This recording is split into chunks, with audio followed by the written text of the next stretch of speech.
প্রিয় দেশবাসী, আসসালামু আলাইকুম। আজ 16 ডিসেম্বর, মহান বিজয় দিবস। 1971 সালের এই দিনে তৎকালীন সেনাদের মধ্যে তৃতীয় বৃহৎ শক্তিশালী সেনাবাহিনীকে পরাজিত করে বাংলাদেশ নামক একটি নতুন রাষ্ট্রের জন্ম হয়েছে। আজকে এই দিনে শ্রদ্ধার সঙ্গে স্মরণ করছি মহান মুক্তিযুদ্ধে 30 লক্ষ শহীদ এবং 2 লক্ষ মা বোনের আত্মত্যাগের যে স্বাধীনতা, সে আত্মত্যাগকে। বাংলাদেশ এবং এদেশের বাইরে অবস্থানকৃত সকল প্রবাসী ভাই বোনদেরকে জানাই আমার ব্যক্তিগত এবং প্রত্যাশী সাধারণ শিক্ষার্থীদের পক্ষ থেকে মহান বিজয় দিবসের শুভেচ্ছা। প্রিয় দেশবাসী, আজ থেকে 53 বছর আগে আজকে এই দিনে আমরা পেয়েছিলাম একটি নতুন বাংলাদেশ, যেখানে ছিল ভাষাগত স্বাধীনতা, ছিল আমাদের মুক্তির স্বাধীনতা, যেখানে ছিল জাতিগত স্বাধীনতা। আমরা এই স্বাধীনতার মাধ্যমে আমাদের মায়ের ভাষা, মাতৃভাষা পেয়েছিলাম।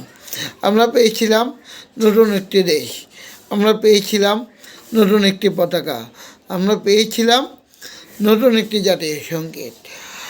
কিন্তু আজ বলতে বাধ্য হচ্ছি, স্বাধীনতার এই 53 বছরের পথ চলায় আমরা তৎকালীন বাংলাদেশ, অর্থাৎ 71 সালের বাংলাদেশ এবং 24 সালের বাংলাদেশের ভিতর আমরা বিস্তর তফাৎ খুঁজে পাই।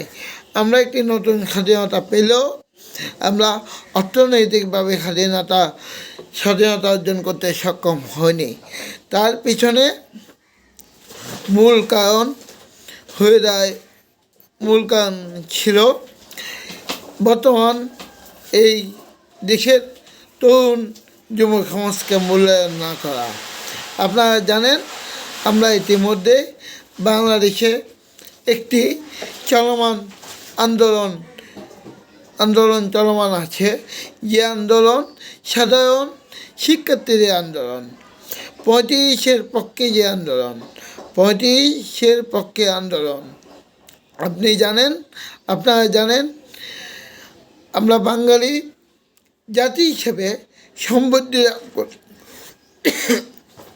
সমৃদ্ধি লাভ করতে চাইলে এবং আমরা আমাদের যে উন্নয়নের ধারাবাহিকতা, তৎকালীন বাংলাদেশ থেকে আজকের বাংলাদেশ অনেক বেশি উন্নত এবং উন্নয়নশীল দেশে রূপান্তরিত হয়েছে।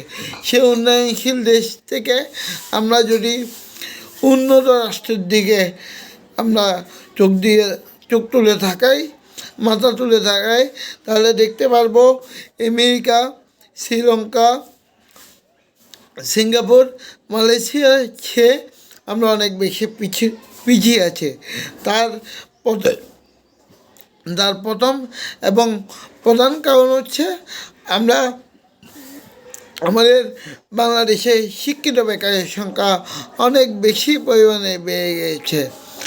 যে শিক্ষিত বেকার চাইলেই এই দেশকে, তারা যদি সুযোগ পায়, তারা যদি তাদের সুযোগকে কাজে লাগাতে পারে, তাহলে তারা নতুন এবং উন্নয়নের যে বাংলাদেশ, সে বাংলাদেশে তা বদল লাগতে পারে। আপনারা ইতিমধ্যে জানেন বাংলাদেশের শিক্ষিত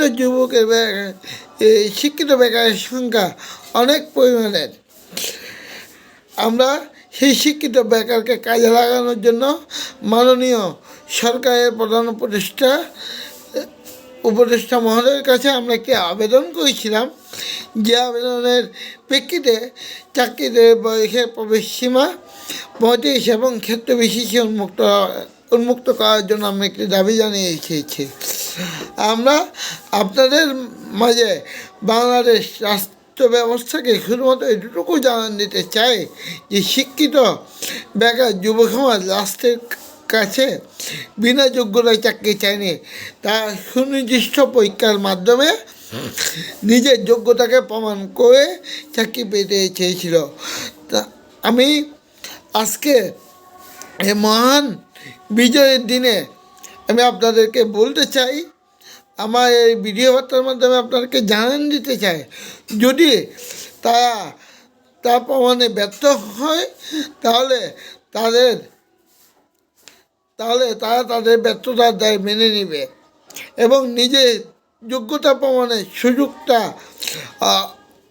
সুযোগ থাকাটা উচিত বলে আমি মনে করি। বিশ্বের অন্যান্য দেশের সাথে আপনি যদি তুলনা করেন, আজকে এই সমৃদ্ধি বাংলাদেশ গড়ার যে চেষ্টাকে বাস্তবায়ন করার জন্য চাকরিতে প্রবেশের বয়সসীমা 35 এবং ক্ষেত্র বিশেষে উন্মুক্ত করার যে দাবি, সেই দাবি মাননীয় যে অন্তর্বর্তীকালীন সরকারের প্রধান উপদেষ্টা পরিষদ রয়েছেন তাদের প্রতি আমি অনুরোধ করছি।